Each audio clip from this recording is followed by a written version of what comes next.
Bismillahirrahmanirrahim. Assalamu alaikum, dear students. Today we are going to start chapter number 2 of 9th class biology, organization of life. Okay, today we are going to start lecture number 1 of chapter number 2. Okay, today is our first lecture.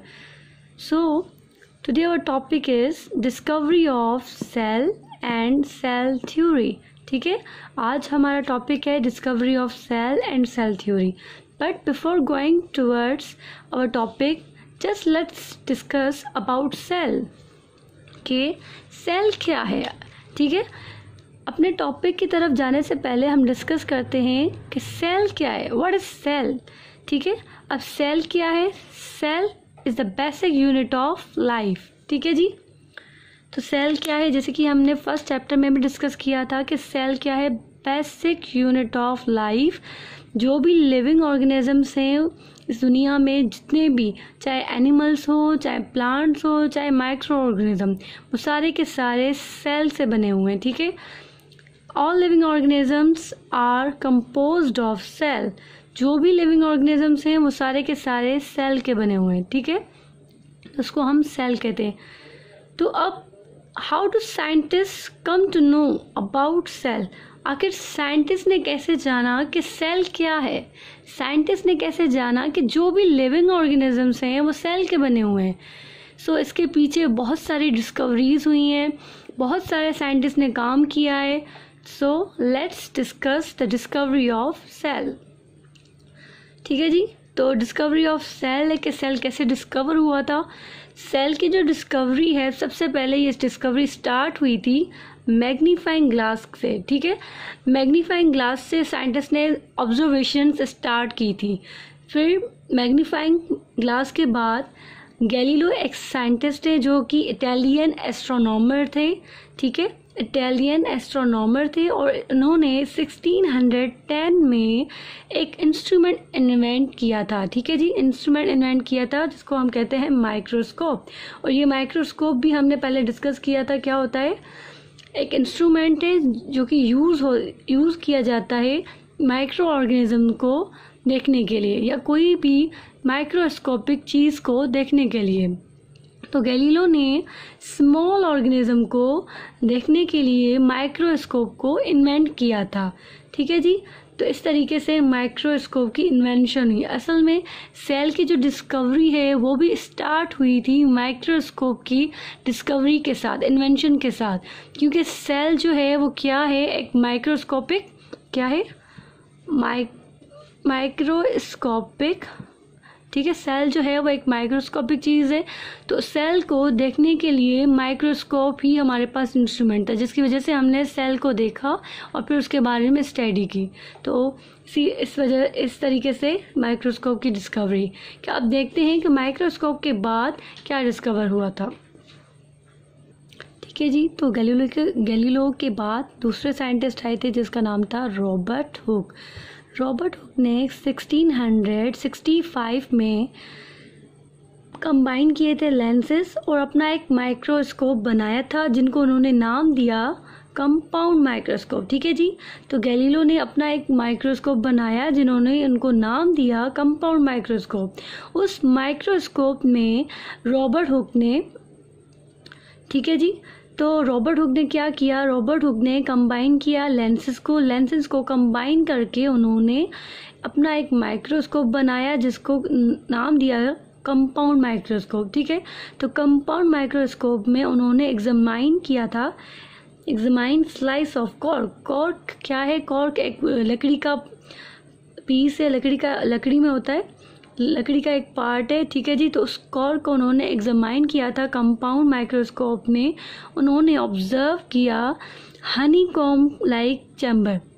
जब उन्होंने cork को microscope में देखा तो उनको honeycomb के जैसे chambers होते हैं, छोटे छोटे चैम्बर, तो उनको कॉर्क में, जैसे कि देखें इस तरीके से, जब उन्होंने कॉर्क को ऑब्जर्व किया कि छोटे छोटे उनको रूम्स नज़र आए, छोटे छोटे उनको चैम्बर नज़र आए, स्मॉल, छोटे छोटे. तो उन छोटे छोटे चैम्बर्स को उन्होंने नाम दिया सेल और सेल्यूला. ये एक इटालियन वर्ड है जिसका मतलब है स्मॉल रूम. तो इस तरीके से सेल जो है वो डिस्कवर हुआ. तो इस तरीके से सेल जो है वो डिस्कवर हुआ। तो ये था रॉबर्ट हुक। अब उसके बाद देखते हैं कि कौन सा साइंटिस्ट आया।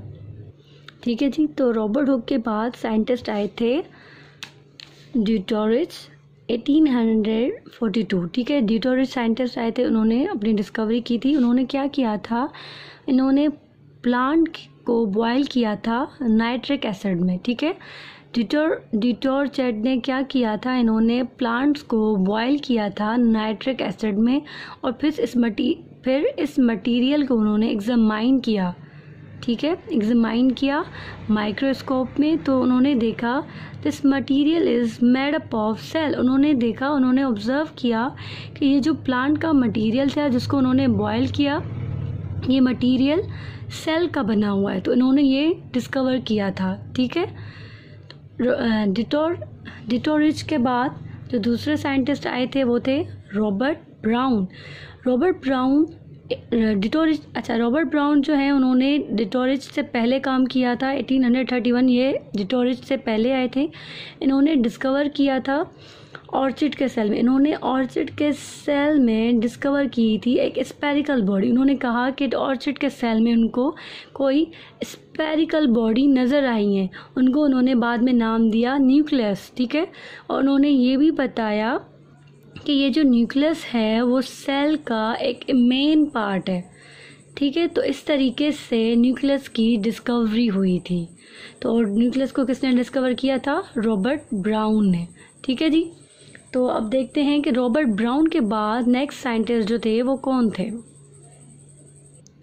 ठीक है जी, तो रॉबर्ट ब्राउन के बाद जो हमारे पास साइंटिस्ट हैं वो हैं शेल्डन जो हैं एक बॉटनिस्ट थे। ठीक है, उन्होंने प्लांट पर काम किया था, तो ये बॉटनिस्ट थे।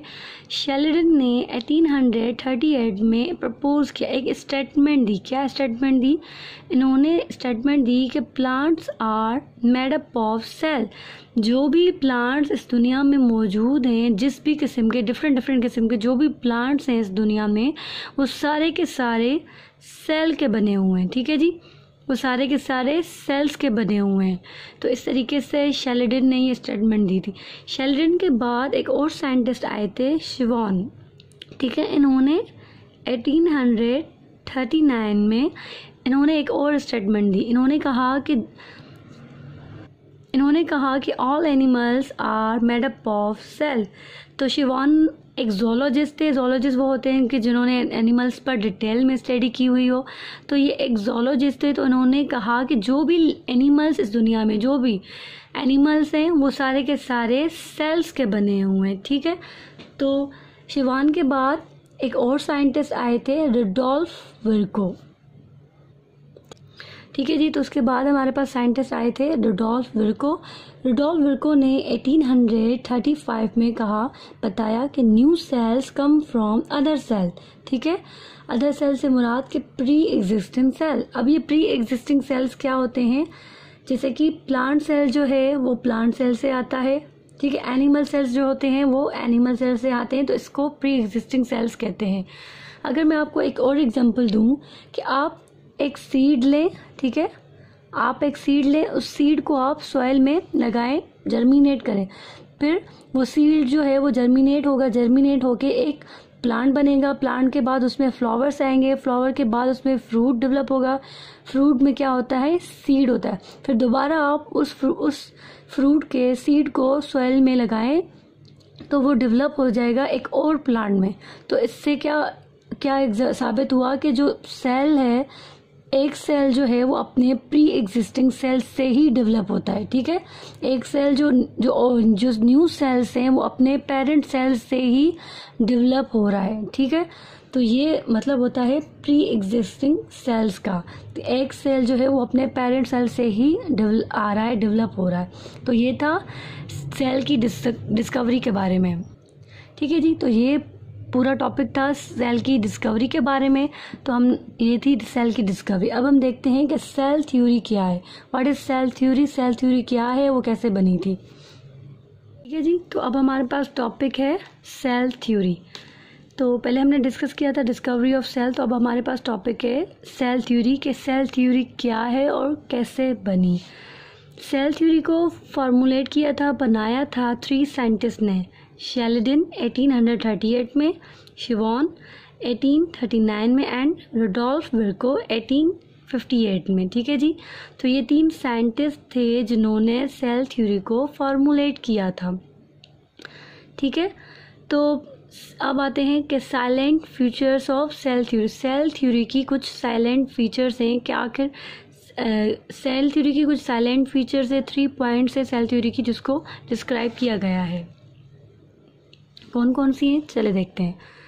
Number 1, all living organisms are composed of cell.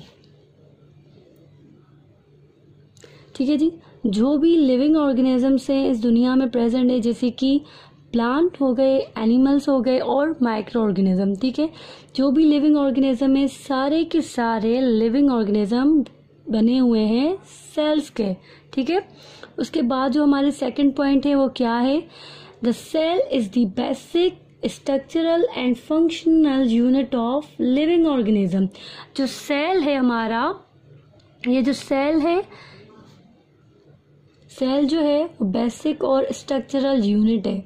अब स्ट्रक्चर से मुराद कि जैसे कि हमारी बॉडी में जो स्ट्रक्चर हमारा बना हुआ है लिविंग ऑर्गेनिज्म की बॉडी में, जैसे कि लिवर है, किडनी है, स्टमक है, हमारे बॉडी पार्ट्स हैं, ये पूरे जो हमारा बॉडी का स्ट्रक्चर है, हमारा जो स्ट्रक्चर है वो सेल का बना हुआ है। ठीक है जी, उसके बाद फंक्शन में आ जाता है कि हमारी बॉडी में, लिविंग ऑर्गेनिज्म की बॉडी में जितने भी फंक्शंस हो रहे हैं, डाइजेशन का काम हो रहा है, ठीक है जी, हार्ट बीट हो रही है, ब्लड सर्कुलेट हो रहा है और डाइजेशन का प्रोसेस हो रहा है। ठीक है, उसके मूवमेंट, लिविंग ऑर्गेनिज्म की मूवमेंट हो रही है, रेस्पिरेशन हो रही है, ये सारे के सारे फंक्शन जो हैं वो सेल करवाता है। ठीक है, लिविंग ऑर्गेनिज्म में ये पूरे के पूरे फंक्शन सेल करवाते हैं, तो इसीलिए कहा जाता है कि सेल जो है लिविंग ऑर्गेनिज्म का बेसिक और स्ट्रक्चरल एंड फंक्शनल यूनिट है। ठीक है, और थर्ड जो हमारी पॉइंट है वो है new cells are formed by division of pre existing cell. जैसे कि हमने पढ़ा कि ये पॉइंट जो थी, थर्ड पॉइंट, ये पॉइंट रुडोल्फ विर्को ने दी थी 1858 में। रुडोल्फ विर्को ने कहा था कि न्यू सेल्स जो हैं वो डिवाइड होकर अपने प्री एग्जिस्टिंग सेल से आते हैं। जैसे कि प्लांट सेल डिवाइड होगा तो दूसरा न्यू प्लांट सेल मिलेगा, एनिमल सेल डिवाइड होके न्यू एनिमल सेल बनेंगे। ये जो डिवीजन का प्रोसेस है हम इसी चैप्टर में आगे पढ़ेंगे, मियोसिस एंड माइटोसिस में।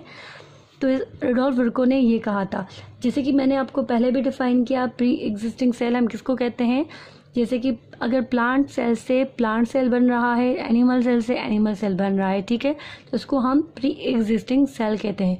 तो ये जो पूरा टॉपिक था हमारा, ये था सेल थ्योरी, के सेल थ्योरी कैसे बनी, किसके साइंटिस्ट ने दी और साइलेंट फीचर्स। ठीक है, सेल थ्योरी और ये जो डिस्कवरी ऑफ सेल है ये बहुत ही इंपॉर्टेंट टॉपिक है, ये काफ़ी टाइम एग्जाम में भी आ चुका है।